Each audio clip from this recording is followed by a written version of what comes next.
दिल्ली में कोरोना संक्रमण के खिलाफ तीनों ही नगर निगम के हजारों कर्मचारी इस वक्त सड़कों पर, अस्पतालों में हर जगह काम कर रहे हैं। लेकिन अब उनमें कहीं ना कहीं एक निराशा है। दरअसल दिल्ली सरकार ने आदेश निकाला है कि कोरोना संक्रमण में काम करने वाले अगर किसी भी कर्मचारी की मौत होती है तो उसमें 1 करोड़ रुपए का मुआवजा सरकार देगी। लेकिन इस पूरी लिस्ट में नगर निगम के कर्मचारी शामिल नहीं है और हाल ही में एक नगर निगम के सफाई कर्मचारी की भी मौत हुई थी। मनोज तिवारी जी हमारे साथ हैं, दिल्ली बीजेपी के अध्यक्ष। सर, जिस तरह से इस संकट के दौर में भी एक प्रकार से एक राजनीति हुई है, उसको लेकर क्या कहेंगे?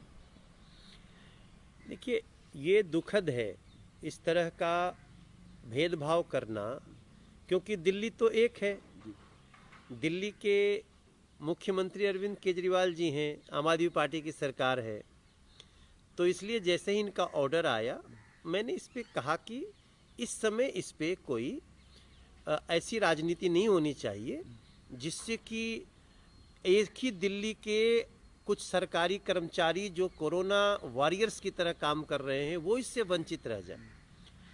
अब उस पे इतना कड़ा प्रतिक्रिया मैंने देखा आया उनका, आम आदमी पार्टी का।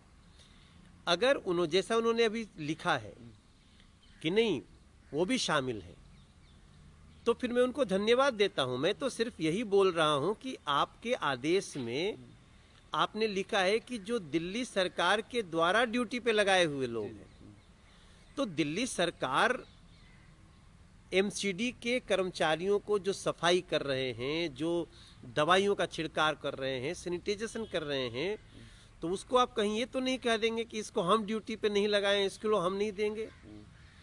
इस समय दिल्ली एक है, दिल्ली के लोग एक है, उनकी सेवा कोई भी कर रहा हो, सब जो कोरोना वॉरियर्स है उनके लिए बहुत अच्छी योजना है।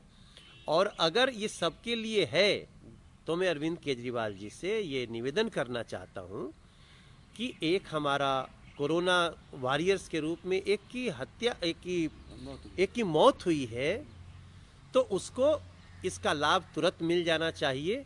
और इस समय में ये जो भी नीति होनी चाहिए वो दिल्ली के हर सरकारी कर्मचारी के लिए होना चाहिए, चाहे वो एमसीडी का हो, चाहे वो डीटीसी का हो, चाहे वो किसी भी जगह का हो। दिल्ली एक है, दिल्ली का कोरोना वॉरियर्स एक है।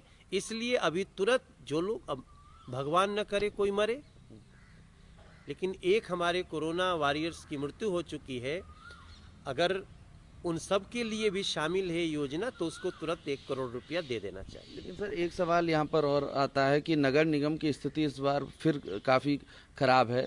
हजारों कर्मचारी काम कर रहे हैं, कुछ को 2 महीने से, कुछ को 3 महीने से सैलरी नहीं मिली है। इस समय ऐसी स्थिति में क्या फंड की कमी होनी चाहिए और सरकारें क्यों आपस में इसको सुलझा नहीं रही हैं? आप कैसे देखते हैं आप?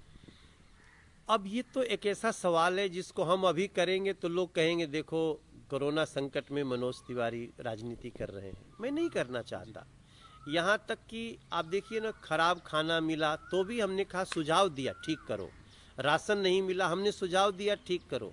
केंद्र सरकार ने फ्री राशन बांटा, वहाँ पे उसको अच्छी तरह से लोगों को पहुँच जाए, इसको ठीक करो। अभी भी मैं हाथ जोड़ के निवेदन करना चाहता हूँ, इस कोरोना संकट में जो एमसीडी के कर्मचारी हैं उनका वेतन मत रोकें, क्योंकि वेतन के कई पैसे दिल्ली सरकार से आते हैं और दिल्ली सरकार को कोर्ट ने भी ये उनको कह रखा है कि आप इनको दें। अगर इसके बाद भी दिक्कत आती है तो ये दिल्ली का और दिल्ली के लोगों का दुर्भाग्य है।